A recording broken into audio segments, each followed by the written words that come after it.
Okay, good evening, everybody. Welcome back. This is the 7th presentation in an 8-part series of the biblical roots of American civilization. We have been talking about the vision that gave rise to our experiment in ordered liberty that eventually ended up encoding these principles into our Constitution and developing our understanding of rights. This vision, obviously, as we've been referring to, was enculturated in our society over a period of 180 years. In our last session, we were talking about how this vision was starting to spread overseas and how the ideas of ordered liberty was starting to gain influence around the world, particularly in Europe, but also in other places. And there was a series of political thinkers who were interested in this vision that engage in what they refer to as political pilgrimages to come to America and to study this and then bring it back and try to share the ideas with the people back in their countries.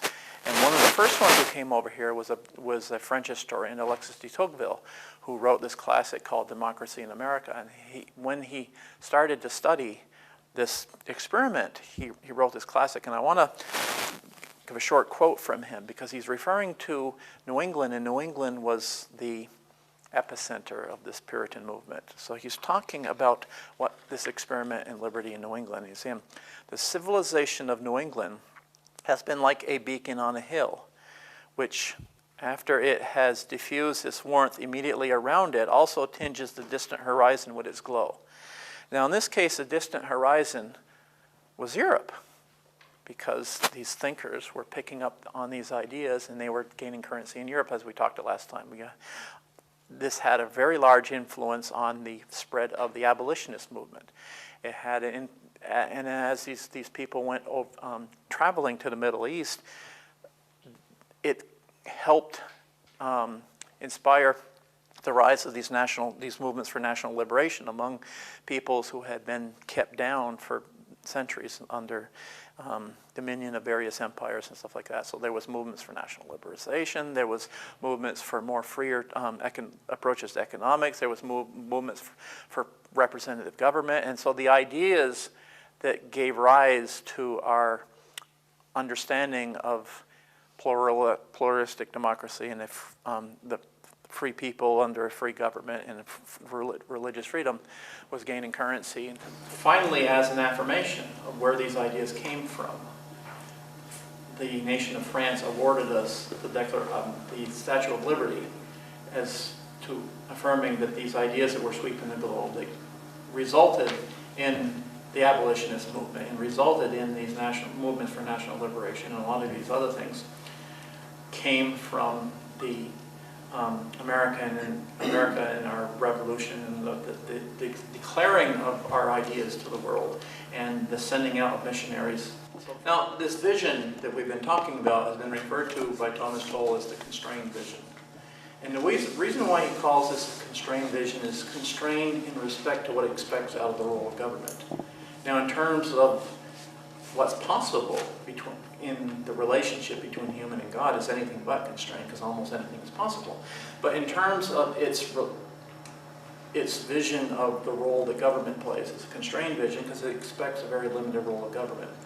So he contrasts this in this his book called The Conflict of Visions, from which I borrowed to get the title of this presentation. The constrained vision versus the unconstrained vision. So I want to go into a little bit now, because right around this notion of the unconstrained vision, because right around the turn, the mid-19th century, there was a rising up, starting from Europe, a counter vision is what Thomas Sowell referred to as the unconstrained vision. There was a book by classical scholar Donald Kagan called The Origin of War and Preservation of Peace, we talked about last time. And we referred to his ideas of the origin of war and how peace could relatively be preserved. But he's also referring to something unique about the modern age in that for the first time in human civilization, an idea was developed that it was possible for human society to be socially engineered in order to create an utopia and eliminate social problems. He attributes this to the success of technological progress. There's a lot of problems that we were all able to solve by technology, and we could perfect, the near perfection of the scientific method in order to develop technology. Figure, well, why can't we do this with human society? Why can't we have the same type of progression of success in solving social problems as we do in the hard sciences in solving technological problems? So this gave rise to the notion of social engineering, that it was possible to socially engineer the perfect society and eliminate social problems. And this was one. My argument is that the rise of technology did not inspire the motivation, but it inspired the method of how to do this. And I think, in my opinion, Frank Meyer, who is the author of this piece called Western Civilization, provides a better understanding of the motivation as to why and how this vision, the unconstrained vision, rose up. The method of social engineering is the how we're going to do this, but why. And I think, like I said, I think Frank Meyer's understanding of this is a little bit more on target as to why this happened.